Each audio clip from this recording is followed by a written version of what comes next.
Good afternoon, YouTubers. This is Shindo. Thought I would do this story since it hits close to home here in Alabama, in the heart of Dixie, as they call it. This is a story you're not yet going to hear on the national news. It might reach the national news tonight, but I can assure you, you're going to hear it here first. This is a local story, and it's a significant one, significant enough that I felt like I should do a video about this. Terrorism here in Alabama, North Alabama. This is the title of this from Alabama.com. I will give you a link, as I always do. I will give you a link to this news article that I am reading. Terrorism a concern in bizarre Alabama identity fraud investigation.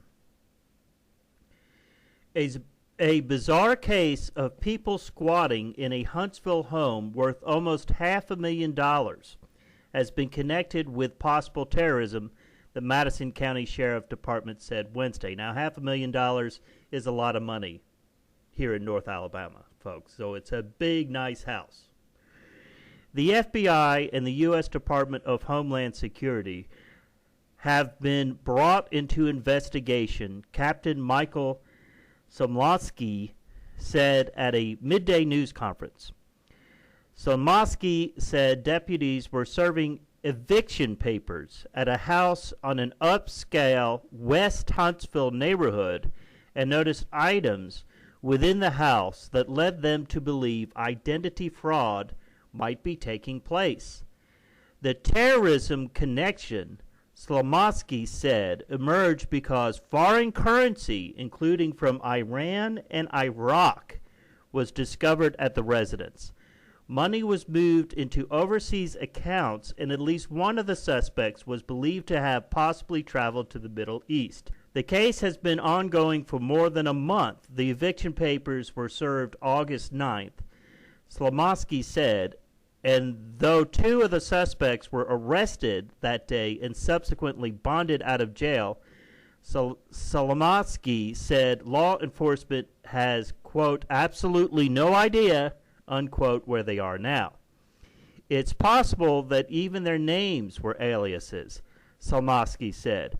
But one indisputable piece of identification to law enforcement are the suspects' fingerprints, which were taken when they were arrested.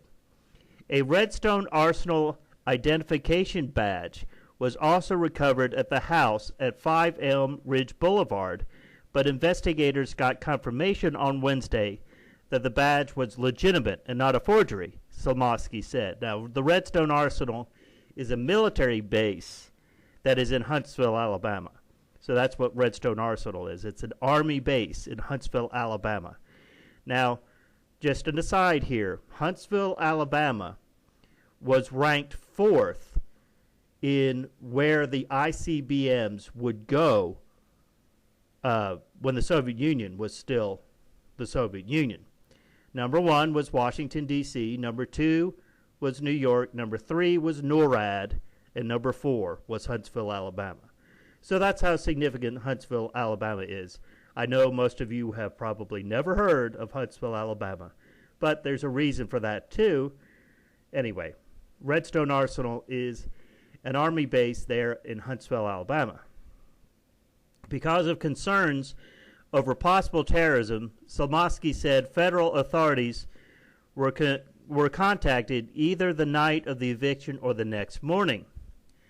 Quote, we have indications of foreign travel, Salmosky said, when asked why they was suspicion of terrorist activity. Quote, we've had indications of money going overseas. The other thing is during the course of the initial investigation, we found currency from Iran, Iraq, Malaysia, Vietnam, Indonesia. As we know, these are all hot spots, and I think one of the persons actually traveled to, I want to say, a Middle East traveled outside this country. Based on the foreign currency, what we think is that travel and also the transfers money that appears to have gone overseas, I think it's likely aspect we need to look at. There are no guarantees. It is a possibility, unquote. Two suspects were arrested on August 9th. Miles Rashad Tibbs, 35, was charged with trafficking in stolen identities, and Sean Anthony DeCambra, 39, was charged with possession of a forged instrument. A third suspect was also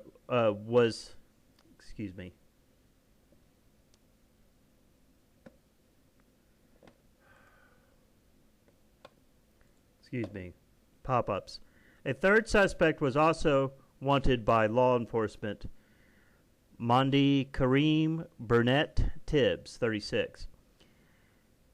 Somosky said the key to the investigation is expected to be found in data within 5 computers that were seized during the eviction. Those computers are now in the custody of Homeland Security, he said. Somosky said the investigation so far has yielded about 95 names that were used in various fraudulent financial activities, but he said it's not yet clear if the names were real or if the identifying information, such as Social Security numbers, were legitimate as well. The squatters at the home never opened or rented the property, Somosky said, and were experts at producing fake documents. That included fabricating a lease that was used to get utilities at the house. Wow. They even had utilities turned on. Well, this is a breaking news story, folks, that you're going to hear first here. I guarantee you're going to hear about this on the national news within the next day or two.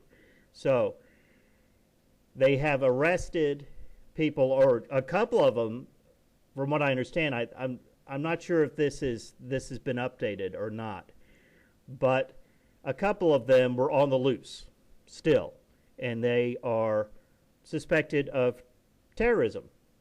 So right here in North Alabama, right here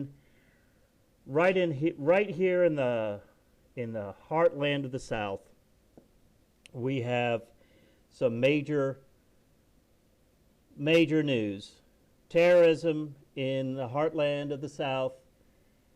And this is Shindo. I'll keep you updated on this. You all have a good day.